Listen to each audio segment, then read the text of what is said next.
जय ओम विष्णुपाद परमहंस परिव्राज आचार्य स्तोत्र सुत श्री श्रीमान अभय चरणारविंद भक्ति वेदांत स्वामी शील प्रभुपाद महाराज की जय। इस्कन संस्थापक आचार्य भक्ति वेदांत स्वामी शील प्रभुपाद महाराज की जय। नित्य लीला प्रविष्ट जय ओम विष्णुपाद परमहंस परिव्राज आचार्य स्तोत्र सुत श्री भक्ति सिद्धांत सरस्वती गोस्वामी महाराज प्रभुपाद की जय। अनंत कोटि वैष्णव भक्त वृंद की जय। रामाचार्य श्री हरिदास ठाकुर की जय। जय रूप सनातन भट्ट रघुनाथ श्री गोपाल भट्टदास रघुनाथ श्री गोस्वामी प्रभुगण की जय। प्रेम से कहो श्री कृष्ण चैतन्य प्रभु नित्यानंद श्री अद्वैत गदाधर शिवासादि गौर भक्त वृंद जय। श्री श्री श्री राधा कृष्ण गोप गोपीनाथ श्री राधा कुंड श्याम कुंड श्री गिरिराज गोवर्धन जी महाराज की जय। जय श्री श्री ब्रज वृंदावन धाम की जय। श्री नवदीप मायापुर धाम की जय। श्री क्षेत्र श्री पुरुषोत्तम धाम की जय। श्री जगन्नाथ बलदेव सुभद्रा सुदर्शन की जय। श्री द्वारिका धाम की जय। श्री बद्रिका धाम की जय। श्री अयोध्या धाम की जय। गंगा देवी जमुना देवी की जय। वृंदा देवी तुलसी महारानी की जय। जुग धर्म से हरिनाम संकीर्तन की जय। हरे कृष्ण महामंत्र की जय। समवेत भक्त वृंद की जय। समवेत गौर भक्त वृंद की जय। ताई गौर हरि प्रेमानंद।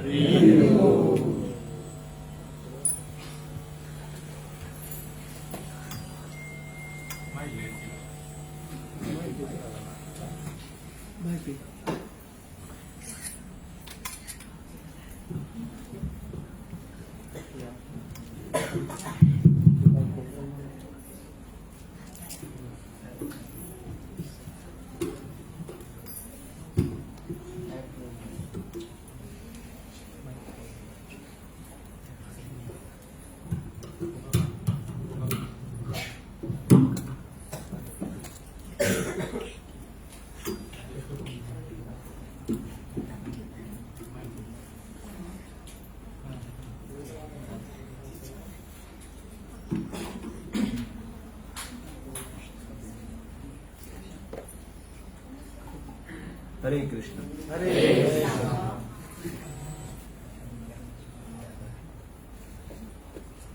कीर्तन हो चुका है, अभी शुरू करते हैं।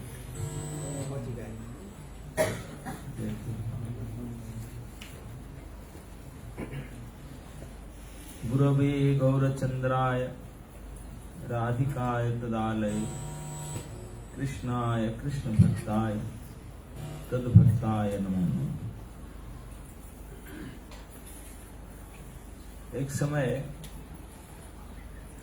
आप लोग सब सुने होंगे, विक्रम बेताल कहानी सुने होंगे।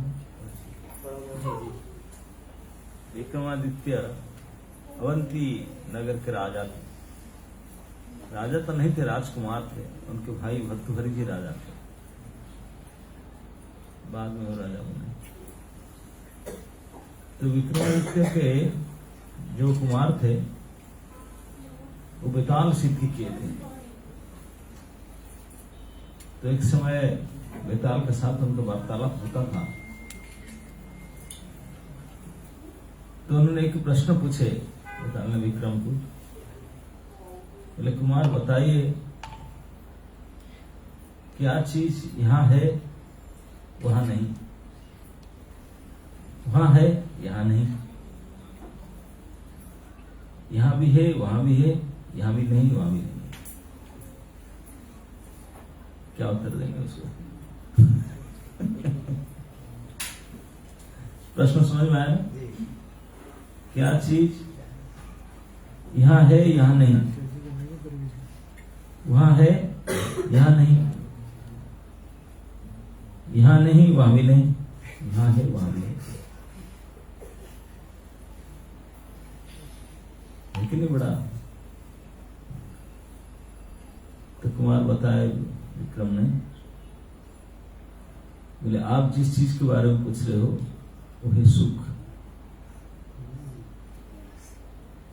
इस संसार में हम जितने भी जी रहे हैं सभी का लक्ष्य क्या है? सुखी होना है ना। कोई दुखी होने के लिए प्रयास नहीं करता ना, प्रार्थना करते मुझे थोड़ा दुख मिले, नहीं ऐसा हो नहीं सकता। सभी हर प्रयास से सुबह से शाम तक, शाम से सुबह तक सुख के प्रयास में लगे हैं, है कि नहीं? तो सुख मिलता कहां पे?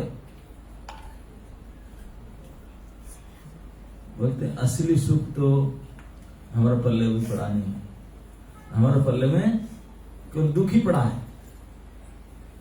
हम दुखी है इसलिए सुख ढूंढ रहे हैं। जो सुखी होते सुख क्यों ढूंढते, है ना? हम सभी दुखी है इसलिए सुखी होना चाहते हैं, ढूंढते हैं सुखी। तो सुख का पल्ले पड़ा नहीं हो गया हमारे पास। तो तथाकथित सुख जो भी है इस संसार के, उनको क्षणस्थायी कहा जाए, शारीरिक सुख, वो भी मिलता नहीं। तो विक्रम ने कहे जो शारीरिक संसारिक सुख हम चाहते हैं ये अलग अलग व्यक्ति को इस प्रकार से प्राप्त होता है। इस संसार में दो प्रकार होता है, कि इहलोक एक परलोक। समझ में आता? अभी हम यहाँ है, कुछ दिन के बाद शरीर छूट जाएगा, फिर दूसरे लोक में जाएंगे, है ना? इसको परलोक कहते हैं, इहलोक और परलोक। जो लोग बुद्धिमान होते हैं वो हमेशा इस लोक में और परलोक में सुखी होने के लिए प्रयास करते हैं, कि नहीं? दान, व्रत, दक्षिणा, यज्ञ जो भी जो करते हैं वो तो इहलोक परलोक में सुखी हों। तो इहलोक परलोक को कुमार होता है यहाँ और वहां नहीं कहा जाता। अभी नहीं मिला, बाद में तो कौन सा मिलेगा? बोलते हैं कि इसी कहते हैं यहाँ है यहाँ नहीं, वहां है यहाँ नहीं, यहाँ भी नहीं वहां भी नहीं, यहाँ है वहां। तो उसको कहने लगे, एक समय देवर्षि नारद जी ने, जैसे कल भी जा रहे थे आज भी जा रहे हैं, वो परिभ्रांत है ना, तो उनको सामने 4 व्यक्ति आए। उनमें से एक राजा पुत्र था, राजा का बेटा था इस देश का, और उसके साथ में एक ब्राह्मण के पुत्र था, दूसरा उनका बेटा था, और एक बुचर कसाई होता है जो पशु हत्या करके कसाई के पुत्र था, और एक डिप्टी था। बर्मा कथा की यांगन का कहावत था। तो चारों जा रहे थे, नारद जी मिले, तो चारों जाके प्रणाम किए और आशीर्वाद मांगे, बोला हमको आशीर्वाद कीजिए। तो नारद जी चारों पूछे किसे करके, तो एक एक करके आशीर्वाद दिए, सबको अलग अलग दिए। सबसे पहले राजा का बेटा, तो राजा बेटा सबसे आगे जाएगा। तो राजपुत्र जाकर जब प्रणाम किए, आशीर्वाद की भिक्षा किए, तो उनको ऋषि जी कहे, राजपुत्र चिरंजीव, आप राजा का बेटा हो, जुग जुग जियो, मरो मत, जीते रहो। यार ये कैसे हो सकता है? जब मरेगा तब मरेगा, अब जीते रहो, जुग जुग जियो। प्रणाम कर एक साइड में खड़ा हुआ, मुझे पता नहीं इसीलिए। दूसरे नंबर में ब्राह्मण था, ब्राह्मण का लड़का, बड़ा तपस्वी। ब्राह्मण घर धनी नहीं होता, गरीब होता, वो बड़ी तपस्या करता था और अध्ययन आदि वेद पाठ, ये सब ब्राह्मण की जो क्रिया, यजन याजन पठन पाठ। तो जाकर प्रणाम किया। नारद जी बोले, तो आप ब्राह्मण के लड़का हो, इस प्रकार करते हो ना? बोले, मां मरा न, मां जीव, मां जीव मतलब तो जीव मत, मर जाओ। राजा पुत्र को बोले जुग जुग जियो, उसको बोले तुम मर जाओ। ये मुझे आशीर्वाद दे रहे। अब साइड बोला, बाद में पूछूंगा, मुझे ऐसे क्यों बोले? आप सब डर के पता नहीं क्या बोलेंगे। तो तीसरे में कसाई का बेटा था, कसाई काम करने वाला था, वो कर रहा था ये काम कसाई। और जाके प्रणाम के बोले, तुम? बोले, मेरे प्रोफेशन है पशु हत्या करके मांस बेचना। तुझे ऐसे बेचना? हाँ, आप मिलेंगे बस। तू जीव भी मत, मरो भी मत, मां जीवा मां मर। मैं तुझे क्या आशीर्वाद दूंगा? मैं जीने के लिए भी नहीं कहता, मरने के लिए भी नहीं कहता। गजब का है, जीऊंगा भी नहीं, मरूंगा नहीं ना। और समझ में नहीं आया, खड़ा रहा। तो लास्ट में डिवोटी जाकर प्रणाम किया, हरे कृष्ण बोला, प्रणाम किया। तो नारद जी खुश होकर बोले, आप जीवो वा मरो वा, तुमको क्या आशीर्वाद, तुम जियो या मरो, कोई फर्क नहीं पड़ता आपको। तो चारों लाइन में खड़े होकर बोले, हम तो समझ नहीं पा रहे, ऐसा क्यों उठपटांग? हम सबको बोलते कुछ होता है, सबको अलग अलग बोले, हम किसी को समझ में नहीं आया। आपको समझ में आया क्या? नहीं आया। फिर समझाने लगे, बोले, देखो ये राजा का बेटा है, राजा का बेटा राज सुख भोग रहा है, ठीक नहीं? ऐश में रहता है, कुछ कमी तो है ही नहीं। इतने धन संपत्ति, नौकर चाकर, ऐश सब भरा पड़ा है, बिल्कुल सुख प्रचुर परिमाण, जैसे सुख सोच में इस सब सुख भोगता। लेकिन उसको पता नहीं ये इहलोक के सुख परलोक जाकर कितनी दुख मिलेगा। इसलिए बोला कि ये सुख वहां नहीं मिलेगा, बहुत दुख सहना पड़ेगा। तो इसलिए जुग जुग जियो, जीते रहो, कम से सुखी रहोगे, वहां जाकर तो हाल खराब होगा।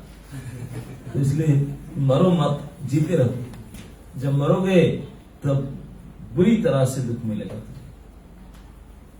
जहां इतने सुख मिलता है वहां बिल्कुल उल्टा इतने दुख मिलेगा। इसलिए तू जीते रहो, मरो मत, यही सुखी रहोगे। जो पूछा था बता ने कि यहाँ है वहां नहीं, उसके लिए बोले ये जो सुख तेरे लिए यहाँ है वहां नहीं है, क्योंकि यहाँ भोग लिया वहां नहीं, यहाँ तो दुख ही है, इसलिए यहाँ है वहां नहीं। उसके बाद में ब्राह्मण के लड़का प्रणाम किया था, उसको बोले तुम आज मरो, जीव मत। मुझे इसी के बोले कि तू यहाँ दरिद्र है, तपस्या कर रहा है, खान पान सब कर रहा है, यहाँ दुख मिल रहा है तुझे, आपको सुख नहीं है, गरीब है, तो उसके परिणाम तू अब जो तपस्या आदि कर रहा है वहां तो सुख आपके लिए पड़ा है। तो इसलिए यहाँ जल्दी मर करके जब जाओगे फिर सुखी होने का यहाँ नहीं वहां है। पहले का केस था क्या, यहाँ है वहां नहीं है, सुख जो मिलता है यहाँ है वहां नहीं। ब्राह्मण बोले यहाँ नहीं है तेरे लिए, वहां है, तेरे लिए सुख तो यहाँ नहीं है, वहां आपके लिए सुख है। आप तो देव सुख यहाँ भोगोगे, यहाँ नहीं, इसलिए तो जल्दी मर जाना अच्छा। तो कसाई के पुत्र आया, बोला मेरे लिए क्या है, पटांग बोले जीवोगे भी नहीं मरूंगे भी नहीं, माँ जीवा माँ मरा। बोले हाँ। बोले तेरे तो दुख यहाँ भी है, इतने प्राणी हत्या कर रहे हैं, लोग गालियां दे रहे हैं, सब प्रकार से, और वहां जाकर तो नरक यंत्रणा भयानक है। बोले तुम क्या कहाँ बताऊं तुझे, ना यह लोग सुखी ना परलोक सुखी, दोनों लोग में सुख नहीं करते। तो इसलिए तू जियो भी मत मरो भी मत, तेरा हाल तो बुरी तरह, यहाँ भी सुख नहीं वहां भी सुख नहीं। और जो हरे कृष्ण जप रहा था डिवोटी का, तेरे को तुझे क्या वर चाहिए, तुझे जीते रहो या मरो, यहाँ भी सुख है वहां भी सुख है, यहाँ भी है वहां भी है, तेरे लिए कुछ कमी नहीं। जैसे हेमम दस्ता होता है, जानता है हेमम दस्ता क्या होता है, मसला कुटते है बर्मा में है, तो उसको आप बर्मा में रखो, इंडिया में रखो, थाईलैंड में रखो, क्या करेगा, अमेरिका रखो, क्या होगा उसमें, और कुछ कर नहीं सकता, कुटे। तो इसलिए हम लोग को सरोवर में रखो, नरक में रखो, बर्मा में रखो, भारत में रखो, हरे कृष्ण करेंगे, तो क्या करें, जहां जाएंगे हरे कृष्ण करेंगे। तो तुम जीवो या मरो, तुम जियो या मरो, आपके लिए यहाँ भी है वहां भी है।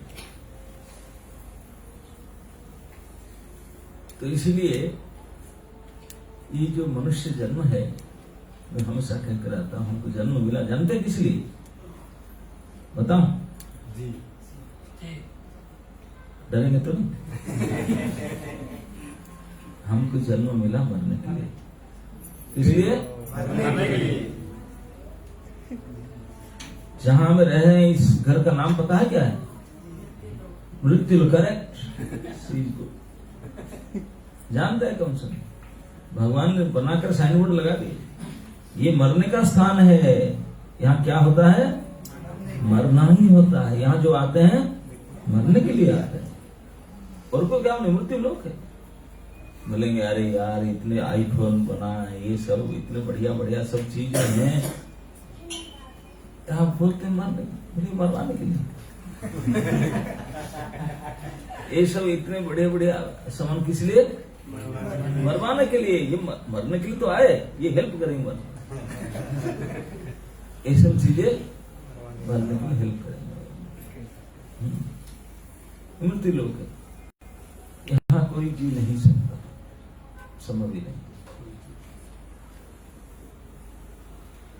बोले आए मरने के लिए, बोले सुखपूर्व मर जा, बोले ना, ये इस लोक में ये नहीं मिलेगा, दुख भोग भोग करके मरना है, यहाँ यही व्यवस्था है। दुखालय भी है, केवल मृत्यु लोग नहीं। हम चाहते हैं मरे ना, हम सही इच्छा है ना, मरना कोई नहीं चाहता। अगर मरने का नौबत है, लोग बोलते हैं कि डॉक्टर साहब लोन करके पेमेंट कर दूंगा, कैसे भी करे जिला दो, अभी तक चेक को साइन नहीं किया, अभी पड़ा है, क्या करूं। मरना कोई नहीं चाहता, लेकिन चाहने से क्या होगा? जीना चाहते हैं और सुखी होकर जीना चाहते हैं, नहीं? सभी की इच्छा ये है ना, हम सुखी रहे और जीते रहे, यही है ना? लेकिन दोनों ही काम यहाँ नहीं होंगे। ना सुखी होंगे, गलत पते पर आ गए, रॉन्ग एड्रेस। हम सब कहां पे आ गए? Wrong address. दोनों ही काम यहाँ नहीं होंगे, ना सुखी हो पाओगे ना जी पाओगे। तो इधर उधर हाथ पर फायदा नहीं है, दोनों ही नहीं हो। तो क्या करना है? ढूंढो कहाँ ये सही एड्रेस कहाँ पे। तो इसीलिए शास्त्र कहता है कि अगर यहाँ आ गया, यहाँ तो दो ही व्यवस्था है। अर्जुन ने पूछा भगवान, तो प्रभु मैं यहाँ आ गया, यहाँ तो दुखालय है और मरना ही है। भगवान बोले हाँ। बोले करूं क्या? यहाँ आ गया। बोले यहाँ आने के बाद केवल एक ही काम करना होता है कि कुछ उपाय ढूंढो ताकि दुख से बचो, मृत्यु से बचो। बोले कैसे? क्या उपाय है? इस दुख से बच सकता हूं और इस मृत्यु से बच सकता हूं। मैं मरना नहीं चाहता, जीना चाहता और दुख नहीं होना चाहता, सुखी होना चाहता। बट सुरे क्या करूं मैंने? बोले एक ही काम करना होता है संसार में। क्या? भजस्व मां, मेरे भजन करो, मेरे भजन करो तो दोनों काम बनेगा। तो इसलिए हम लोग को जन्म दिया गया। मरना तो है, लेकिन अगर भजन करने मरने से पहले तो काम बन जाएगा, है ना? काम बन जाएगा। यही परीक्षित महाराज को जब सांप लगा, 7 दिन के मृत्यु का नोटिस मिला उनको। बड़ा सौभाग्य था, उनको नोटिस मिला कि वीकेंड में मरना है। हम लोग को अगर मिलता था हम लोग तैयारी कर लिए होते, साइन फाइन करके एनसी मीटिंग में सब पूरा करके आ जाते, भैया बाय बाय टाटा हम जा रहे हैं, पूरा हो गया वीकेंड करके। लेकिन अभी तक जो पता नहीं, हमारे मन में है नहीं अगले साल तक रहेंगे, ये प्लानिंग करेंगे, वो करेंगे, वो करेंगे, क्या करेंगे। अब तो शादी हुआ ही नहीं, कई प्लानिंग नोटिस। तो उन्होंने नोटिस पाने के बाद में परीक्षित महाराज ने क्या किए, हम लोग को नोटिस मिलेगा तो नोटिस मिलते हमारे हार्ट ब्रेक हो जाता। 7 दिन तक नहीं रहते वीकेंड तक, भैया एडवांस डेट हो जाता है कि नहीं, हार्ट ब्रेक हो जाता। लेकिन परीक्षित महाराज को नोटिस मिला तो उन्होंने भगवान को बहुत धन्यवाद दिए। बोले प्रभु आप इतने कृपालु मेरे ऊपर है, कितने ख्याल रखते हैं मुझे, बारंबार धन्यवाद दिए। और जानते परीक्षित महाराज को सांप क्यों मिला था? वो जंगल में गए थे प्रज्ञा के लिए, प्यास लगा था, पानी था नहीं जंगल में, आजकल से वाटर बॉटल लेकर नहीं गए थे। तो ढूंढे पानी, ढूंढते ढूंढते मिल नहीं रहा था कि आश्रम में पहुंचे। बोले आश्रम है, पानी तो जरूर होगा। तो आश्रम के अंदर चले, राजा थे ये आश्रम, सभी के राजा, भूमंडल के एकमात्र अधिपति थे।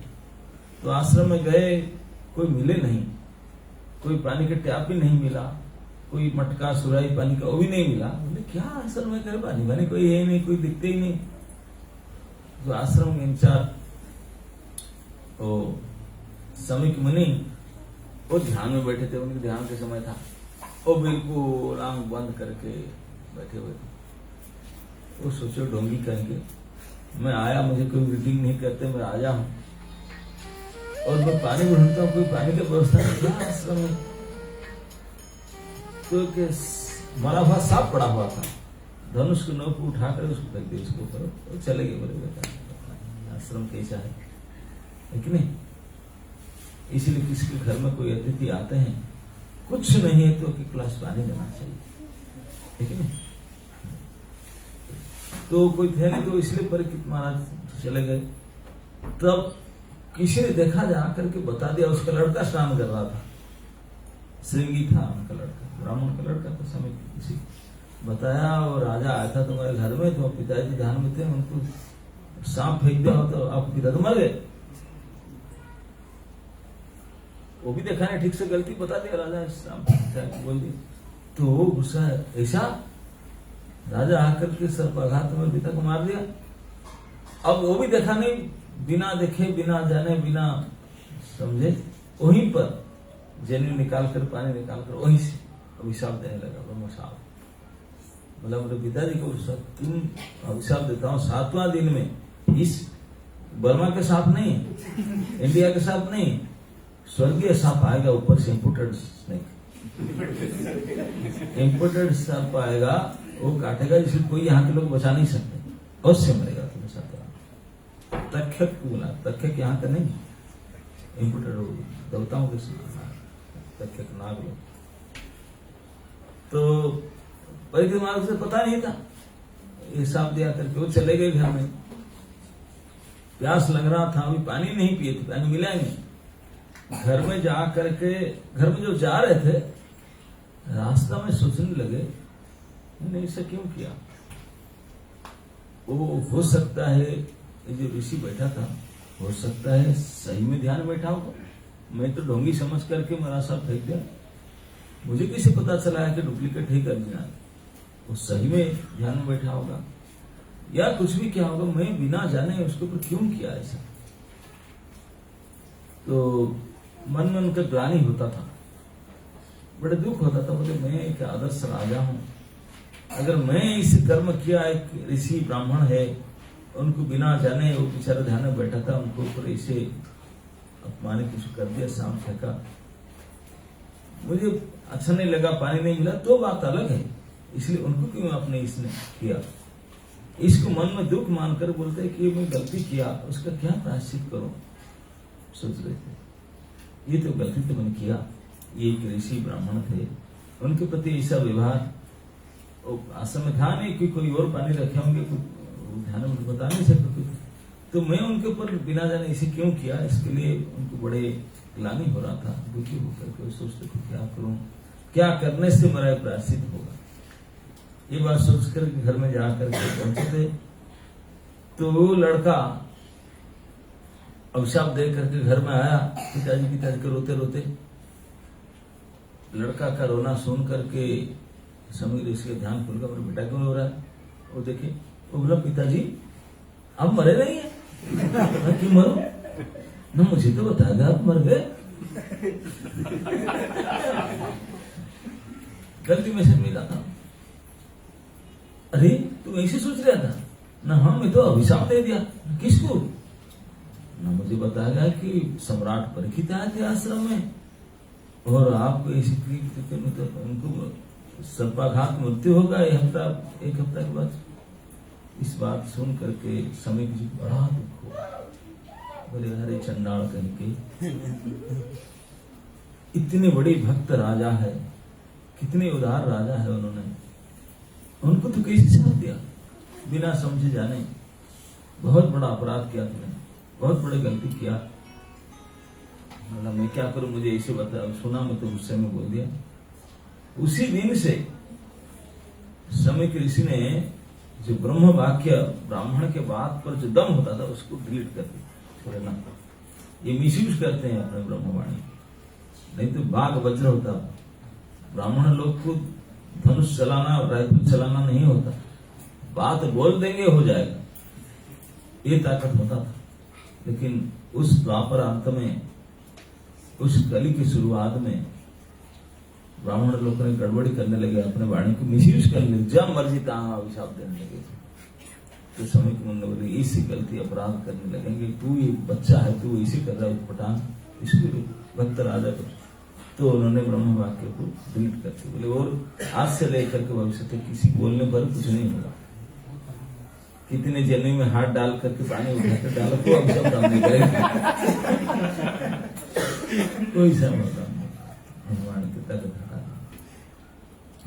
हटा तो दिए। बोले तू जो गलती किया, तू मेरा लड़का है, भयानक कष्ट भोगना पड़ेगा, तो कैसे बचाऊं तुझे। सोचने लगे क्या उपाय करूं ताकि मेरे बेटे को कष्ट से बचे। तो एक ही उपाय को सोचा, अगर राजा आकर 2 थप्पड़ मारे, गाली दे, तो फिर राजा कुछ एक्शन ले तो फिर भगवान उसको बचा देंगे। समझ रहे ना, ये धर्म का कर्म का बारीकी नियम है। सपोज आप लोग के प्रति किसी ने गलत व्यवहार किया, कोई अपमान किया, गाली दिया, आपको कोई कष्ट दिया, किसी प्रकार के शारीरिक क्लेश, मानसिक क्लेश, कष्ट कुछ दिया, आप उन्हें झगड़ लेकर को कुछ गाली दे दिए, उनको भी तुम्हारे कुछ झगड़ा गाली गुलच करके आ गए तो मिट गए होंगे, कुछ नहीं होगा ऊपर में। लेकिन आप सहन करके बोले प्रभु मैं क्या करूं, ऐसे आप कुछ नहीं किए, वो गाली भी दिया, हमारा अपमान किया, कुछ नहीं किए, चले गए, तो वो मिटेगा नहीं, फिर ऊपर वाला लेगा बदलाव उसको, और उसको इंटरेस्ट के साथ मिलेगा अच्छी तरह से। अगर आप कर दिए तो वहीं मिट गया, कर दिए तो नहीं, किसी को बोल दिए बदमाश ऐसे कर दे तब भी मिट गया। लेकिन किसी को बोले नहीं कुछ, केवल प्रभु बोले प्रभु मैं तो कुछ किया नहीं था इसके, तो उसका बदला बिल्कुल हिसाब निकास होकर के होगा, बिल्कुल होगा। लेकिन हम अगर रिएक्शन कर दिए खत्म हो गया, वो नहीं होगा।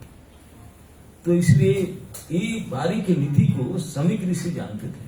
बोले राजा अगर रिएक्टिव हो जाए, थोड़ा गाली देकर किसी बोल दे, थप्पड़ मारे, कुछ करे, कुछ भी गुस्सा करे तो बच जाएगा मेरा लड़का। लेकिन मेरा डाउट है कि वो भक्त है, भगत लोग ऐसे नहीं करते। भक्त लोग जो अच्छे उच्च कोटि के भक्त होते हैं उनका ये लक्षण नहीं है। जो उच्च कोटि के भक्त होते हैं उनको कोई गाली दे, अपमानित करे, धोखा देने से चीटिंग करे या उनके पीटे, आघात करे, कुछ भी करे, वो बदला लेने का, प्रतिशोध लेने का बात सोचेंगे नहीं। मन के करना तो दूर की बात है, मन में सोचेंगे भी नहीं। क्यों? महान शक्तिशाली होते पर भी पूरा ताकत है, कुछ भी कर सकते, लेकिन फिर भी मन में सोचेंगे नहीं। क्यों? क्योंकि भगवान के भक्त है, भक्त का ही लक्षण होता है। वो इतने सब होने पर भी वो नहीं करेंगे। तो स्वामी कृष्ण में जानता हूं परीक्षित महाराज भक्त है उच्च कोटि के, वो तो नहीं करेंगे। लेकिन फिर भी शायद कुछ रिएक्शन कर ले मेरे बेटा वजह, तो इसके आदमी को भेजो, बोले जाकर बोलो ये नाजुक लड़का ऐसे बदमाश, ऐसे उनको अभिशाप दे दिया, 7 दिन में मृत्यु हो जाएगा। घोड़ा में दौड़ करके, फोर्स बहुत हाई स्पीड घोड़ा में दौड़ करके गए उनके शिष्य जाकर के। परीक्षित महाराज जो घर में पहुंचे ही हैं, जाकर के मैसेंजर बोला कि वो आया आश्रम को, क्या बोला ना, ऐसे श्रृंगी ऋषि स्वामी कृष्ण के लड़का, उन्होंने आपको 7 दिन में डेथ नोटिस का अभिशाप दे दिया। उसको सुन करके परीक्षित महाराज बिकम सो हैप्पी, बहुत खुश हो गए। जाकर उनके घर में जो पूजित विग्रह थे, बोले प्रभु कितने दया मेरे ऊपर आप। हम लोग होते तो क्या करते, आज से चैटिंग नहीं करते,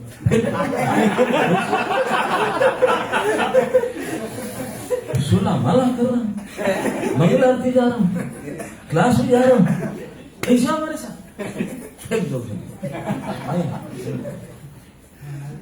है कि नहीं? हम ऐसे बोलते। परीक्षित महाराज को जब पता चला, उन्होंने बोले प्रभु आप कितने दयालु है, कितने में धन्यवाद दूं आपका। ये परीक्षित महाराज से उठती था। और पानी पीने वाले थे, बोले प्यास लग रहा था तभी पानी के लिए, पानी पिए नहीं। भगवान को धन्यवाद, बोले प्रभु आप मुझे इतने ख्याल रखते हैं। और क्या बोले, क्यों कैसे ख्याल रखता हूं? बोले मैं तो, आप मुझे बचा कर रखे थे। प्रतिमा बोले आप, मैं तो मर चुका था जन्म से पहले, मां के पेट में मरा था, मां के पेट में मर चुका था, जल गया था ब्रह्मास्त्र के तेज से, ब्रह्मास्त्र अश्वत्थामा लगा था। बोले मां के पेट में मर चुका था, आपने मां के पेट में घुस करके मुझे बचाया था।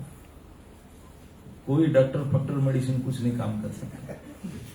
भगवान, इसीलिए भगवान के नाम उत्तरायण, उत्तरा मां के अयन मतलब गर्भ में घुस गए भगवान, प्रवेश कर जा करके उनको दर्शन दिए, चक्र लेके सुदर्शन चक्र बोले शायद ब्रह्मास्त्र कुछ काम ना करे, सुदर्शन काम करे, फिर शायद सुदर्शन का काम अल्टरनेटिव बता भी ले गए। भगवान को कोई जाना नहीं, बाहर से खड़े होकर केवल इच्छा मात्र संकल्प करते वही ब्रह्मास्त्र से खत्म हो जाता, कोई काम ना होता, इच्छा करने से मात्र से। लेकिन बोले इच्छा करने से हो तो जाता, लेकिन मेरा भक्त है, शायद कुछ ना हो, मैं चला जाऊं, देखो कि बचा कि नहीं।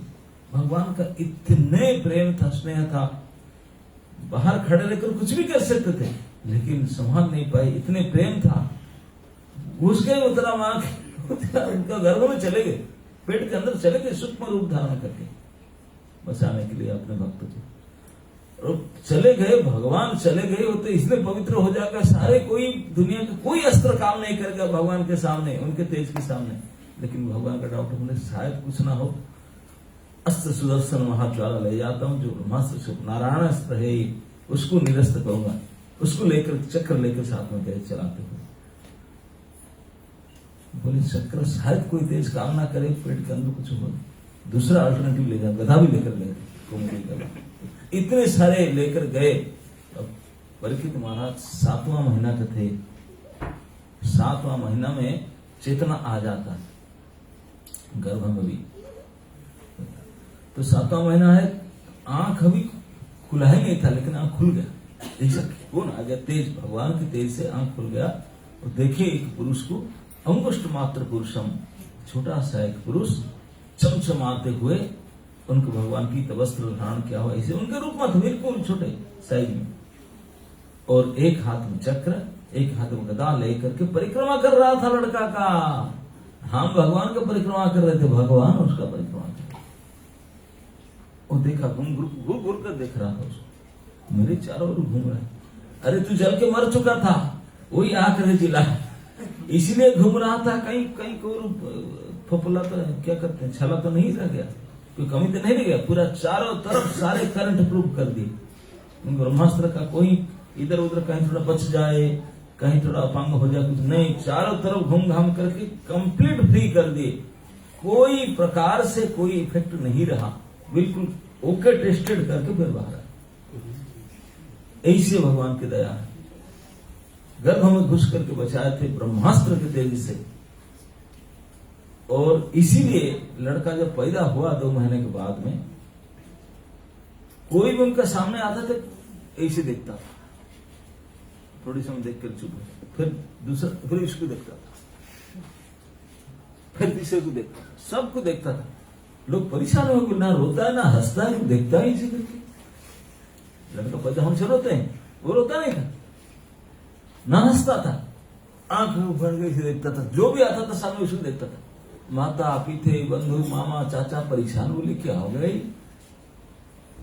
तो व्यास आदि ऋषि आए, जब देखे बोले ये क्या कर रहा है, बोले हाँ ये ढूंढ रहा, परीक्षा कर रहा है, क्योंकि जिनको उन्होंने देखा था, जिनको देखने के बाद उसको देखने का कुछ मन नहीं कर रहा, जिनको देखने के बाद फिर रोना धोना सब खत्म हो चुका है, इनको देख चुका है, इसलिए ढूंढ रहे, ओ कौन कहाँ है, ओ कहाँ। जब जी पांडव के घर में तो भगवान भी आए, भगवान आए, देख करके हंसने लगा, हाँ ये इसको मैंने देखा।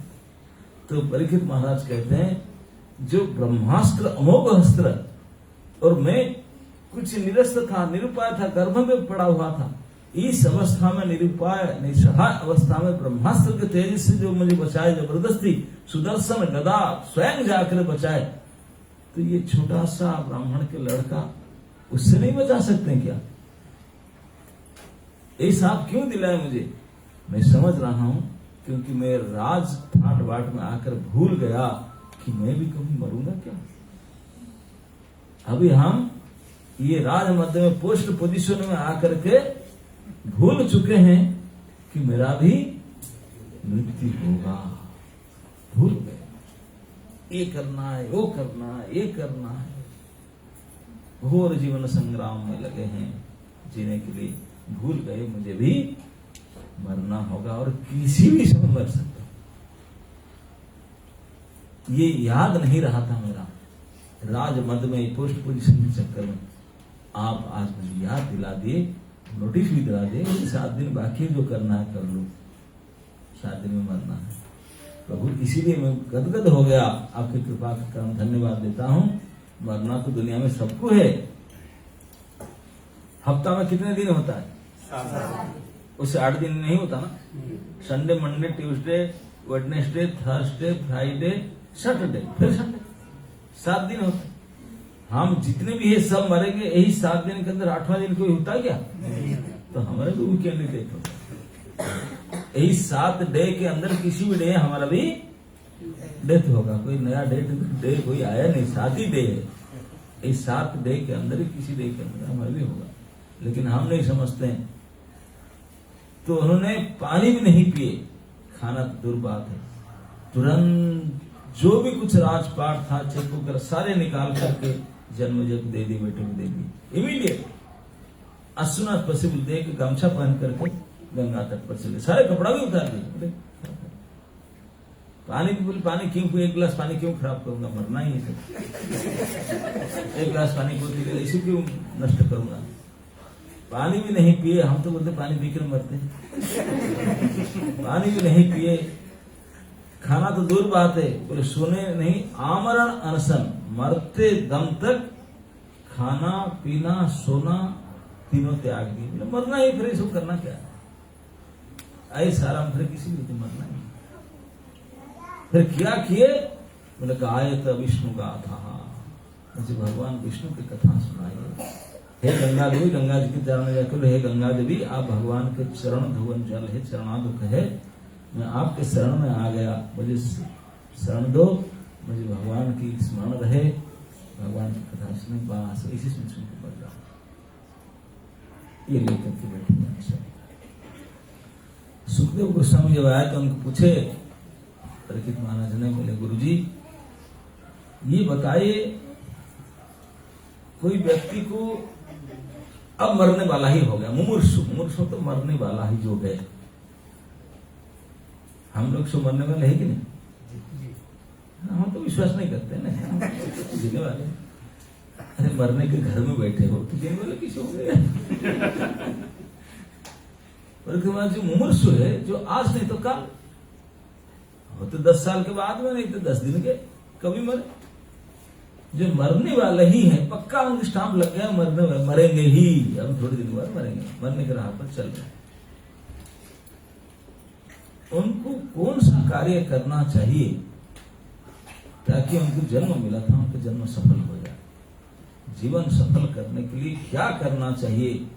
जिनका मरने का डेट फाइनल हो चुका है, उनको क्या करना है? कम समय में मरेंगे, अब 2-4 दिन में मरने वाले, अपने लिए पूछ लो क्या करना चाहिए। बोले मरना सबसे बड़े भयप्रद है, डरते ना मृत्यु तुरंत डरते हैं। हम तो इंजेक्शन में देखकर डरते हैं, बात में छिप जाते, नहीं लगाऊंगा। अब मरने का बात तो कितने डर की बात है। तो श्री सुखदेव गोस्वामी बोले तस्माद भारत सर्वात्मा भगवान ईश्वरो हरि श्रोतव्य कीर्तितव्य स्मर्तव्यम शिक्षता भयम। अगर भय से बचना चाहते हो,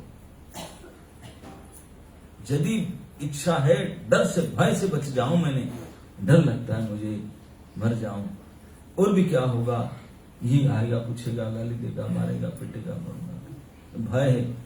समस्त प्रकार भय से बचना चाहते हो, चाहते हैं आप लोग? हर प्रकार से भय से बचना चाहते हो? तो पूछे, बोले अगर समस्त प्रकार भय से बचना चाहते हैं कोई प्राणी तो क्या करना चाहिए? बोले 3 काम करना चाहिए।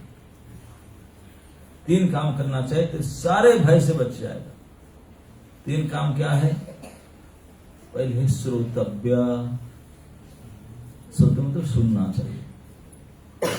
दूसरा है कीर्तितव्य, बोलना चाहिए, सुनना चाहिए, बोलना चाहिए। स्मर्तव्य में स्मरण करना चाहिए। सुनना, बोलना, स्मरण करना। क्या क्या सुनो, क्या बोलो, क्या स्मरण करो? ना भगवान ईश्वरो हरि, भगवान का जो ईश्वर है, जो हरि है, उन्हीं का बारे में सुनना चाहिए, उन्हीं के बारे में बोलना चाहिए, उन्हीं को याद करना चाहिए, स्मरण करना चाहिए। तब सब प्रकार का सब बच जाए और यही कार्य हम करते रहेंगे। एतावान सांख्य योगाभ्याम जन्म लाभ पर पुंसा अंते नारायण स्मृति। इस जन्म लाभ किया ही जन्म का परम लाभ क्या है, हमको पता नहीं लाभ क्या है, पता नहीं। तो सुखदेव जी कहते हैं इस हम जो जन्म प्राप्त किए मनुष्य शरीर में, इसका परम लाभ, छोटा मोटा लाभ नहीं, सर्वश्रेष्ठ लाभ है मरते समय में भगवान की स्मरण हो जाना। अंते नारायण स्मृति, इतना ही है, इतना ही इस मनुष्य जीवन का परम लाभ है। क्या? मरते वक्त भगवान की याद आ जाए। That's it. भजन करो, साधन करो, मरते जान ले। Death is final exam, board exam. ये सारा जीवन प्रिपरेशन, तैयारी, इतने सारे तैयारी किए और वहां से फेल हो गए तो क्या? ट्यूशन में इतने किया, इतने कोचिंग किया, क्या मतलब? सारे के फाइनल एग्जाम पर वही डेथ पॉइंट, उसी पॉइंट पर अगर भगवान के स्मरण आया या नहीं, इसके ऊपर सारे निर्भर करता है। भगवान स्वयं भगवत गीता में कहते हैं, यंग यंग वापी स्मरण भावं त्यजंती अंत्य कलेवरम तद्भाव भाव। वही भाव को प्राप्त करता है जिस भाव के अनुसार उनका शरीर छोड़ते समय जो भाव आता है। इसको कहते तुरंत भाव तस्मात, इसलिए सर्वेषु कालेषु, इसीलिए हर समय अर्जुन, तस्मात सर्वेषु कालेषु माम अनुस्मर चित्तच। अपना काम करते रहो लेकिन हमेशा मुझे स्मरण करते रहो। मया अर्पित मन बुद्धि माम संशय। मन बुद्धि मुझे लगाओगे, प्रैक्टिस करोगे, तब अंत में मेरा स्मरण हो पाएगा। ऐसे नहीं, अच्छा भगवान बोले तो अंत स्मरण कर दो, तो अभी तो मस्ती करो, मजा करो, लास्ट में कर देंगे, ऐसे नहीं होता। जीवन भर जो करते हैं वही स्मरण कर पाते हैं। जीवन भर जो करोगे वही याद आएगा, नहीं तो वही याद नहीं आएगा। तो भगवान कहते हैं इसलिए तस्मात, इसीलिए सर्वेषु कालेषु माम अनुस्मर, हर समय हर दम मुझे याद करो। मतलब इसका कहने का है कि हम लोग का मनुष्य जीवन में सब समय टाइम होता ना, सुबह उठने का समय है, फिर स्नान करने का समय है, टॉयलेट बाथरूम जाएंगे, स्नान करेंगे। अब तो ब्रेकफास्ट का टाइम है, अब तो लंच ब्रेक है, अब तो थोड़ा सोने का समय है, अभी क्लास के समय है, अभी मीटिंग, सबका समय होता ना। लेकिन भगवत स्मरण का कुछ समय नहीं होना चाहिए। उनको तो सर्वेषु कालेषु, सुबह करो, दोपहर करो, ना शाम करो, अरे कोई टाइम नहीं है सुबह दोपहर शाम। सर्वेषु कालेषु माम अनुस्मर। ऐसा कोई टाइम बनवाता मैं कोई सुबह को प्रणाम करता हूँ, केवल नाम नहीं, इसमें काम नहीं चलेगा। मरोगे रात को, सुबह का किसी आता है, कब मरोगे? कोई भरोसा नहीं, सुबह मरोगे कि दोपहर की रात को। तो इसलिए सर्वेषु कालेषु, हर समय हर परिस्थिति में हर जगह में काम करते हुए भी मेरा स्मरण करो, कंटिन्यूस स्मरण करो। कैसे स्मरण करो? न मया अर्पित मनो बुद्धि, मन और बुद्धि को मुझे अर्पण करके, मुझे दे करके मेरा बारे में सोचो, तब अंत समय में जाकर तो पास होगा। स्मरण आएगा तो काम बनेगा, नहीं तो बनेगा नहीं। प्रेशर में आकर के क्या करूं, हरे कृष्ण वाले पीछे पड़े हैं, मैं तो मंदिर में रहता हूं, हरे कृष्ण बोलना पड़ता है, करना पड़ता है उठ करके।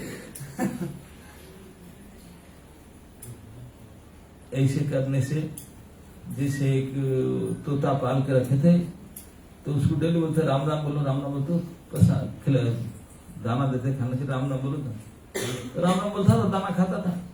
एक दिन के खोला था, एक बिल्ली आ गया, पकड़ लिया उसको खाने के लिए। बिल्ली तो खा लेता उसको, बिल्ली पकड़ लिया, राम राम नहीं बोला, च्याऊ उसका आवाज निकली। वो जो बोला था हरे राम, तो कितने पढ़ाया, तो मरते समय में वही आवाज निकाला, राम राम नहीं बोला, नहीं बोलेगा क्योंकि तो राम राम दाना खाने के लिए बोलता था, उसके लिए थोड़ा प्रैक्टिस नहीं करता। तो हम लोग तो प्रसाद पाने के लिए, सुख सुविधा लेने के लिए राम राम करते हैं, तो मरते वक्त याद नहीं आएगा।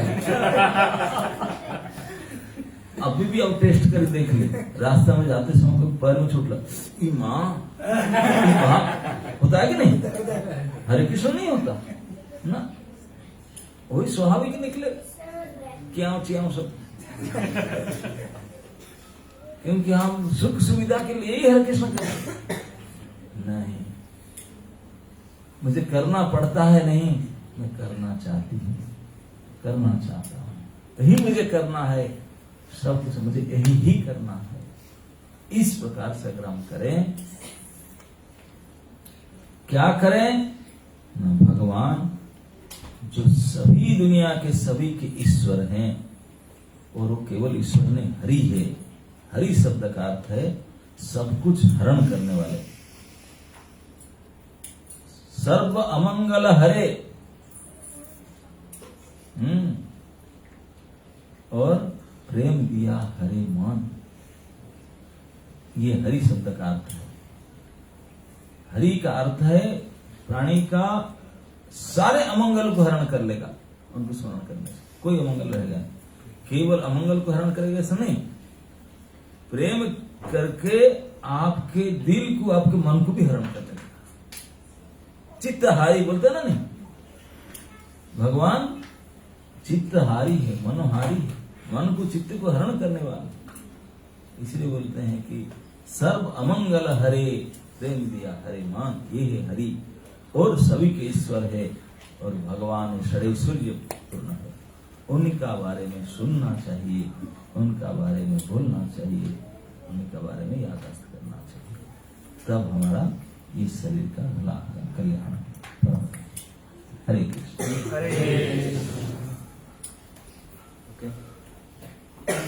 महाराज जी एक प्रश्न था, पूछ सकते हैं? हाँ। तो जैसे महाराज जी बताए कि महाराज परीक्षित जो ऋषि को जो सांप डाल दिए, तो महाराज परीक्षित नो डाउट वो महान भक्त थे भगवान के, तो इससे ये समझ सकते हैं कि कभी कभार भगवान के महान भक्तों से भी कुछ गलतियां हो सकती हैं, ऐसा समझ सकते हैं? क्यों नहीं होता? लेकिन ये गलती परीक्षित महाराज ने इसलिए भगवान ने कराए, उनसे नहीं कराए, इसलिए किए ताकि हम जैसे मूर्खों के लिए भागवत आए।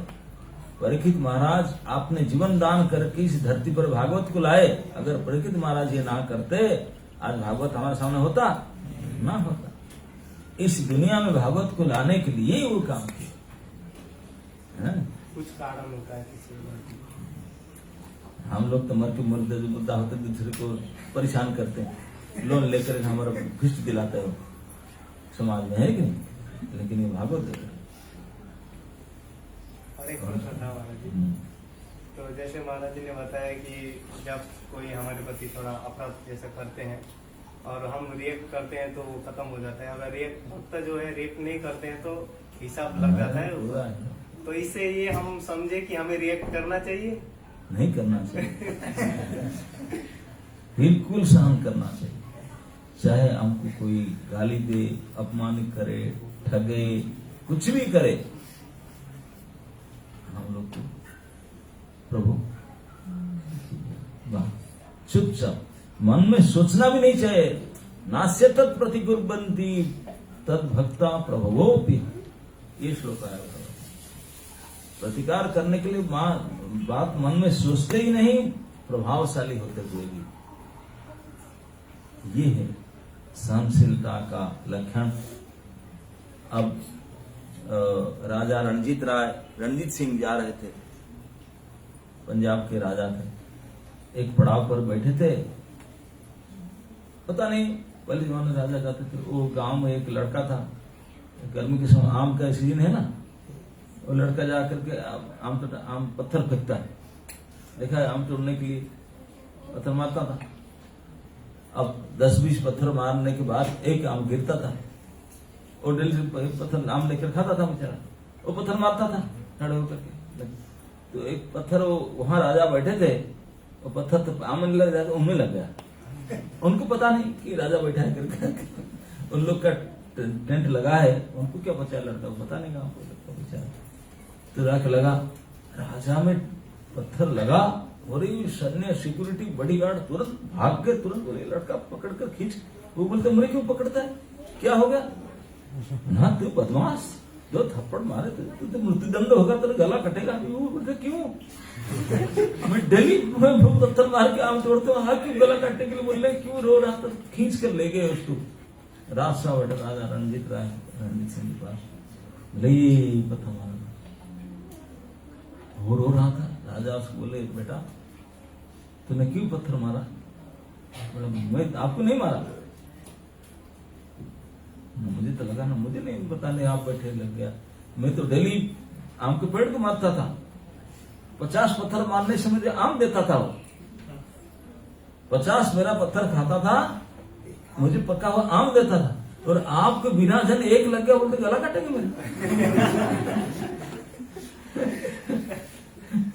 रणजीत सिंह को बोला कि एक टोकरी पके हुआ आम दे दो उनको गिफ्ट में, ये मुझे पत्थर मारा उसका ही परिणाम है ना, ये है सहनशीलता।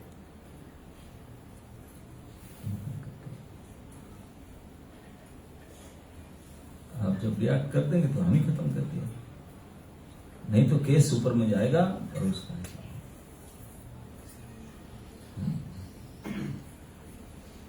ऊपर जाएगा तो ज्यादा लग जाएगा ना, हम ही छोटे में खत्म कर देंगे। हमें छोटे में खत्म कर तो उनका उद्धार नहीं होगा, उनका यही बंद रहेगा, जो करेगा ना उस आदत को सुधार करेगा। इसीलिए कृपा करना हो तो उनको सुधार करो, उनके झगड़ा करके गुस्सा मत करो। इसमें तो कुछ नहीं, ना आप बदलोगे ना वो बदलोगे, दोनों ही नरक में जाओगे। लेकिन अगर सहन कर लो तो आप भी जाओगे, वो भी जाएगा, उनका भी क्लियर नहीं।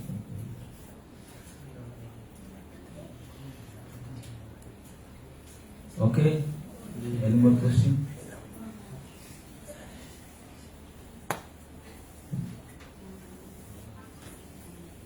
आप सभी को बहुत बहुत धन्यवाद।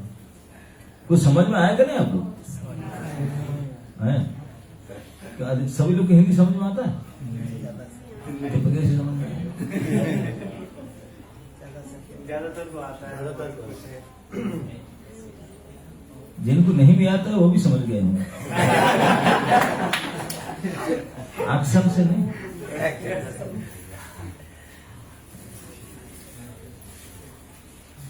ओके, हरे कृष्ण।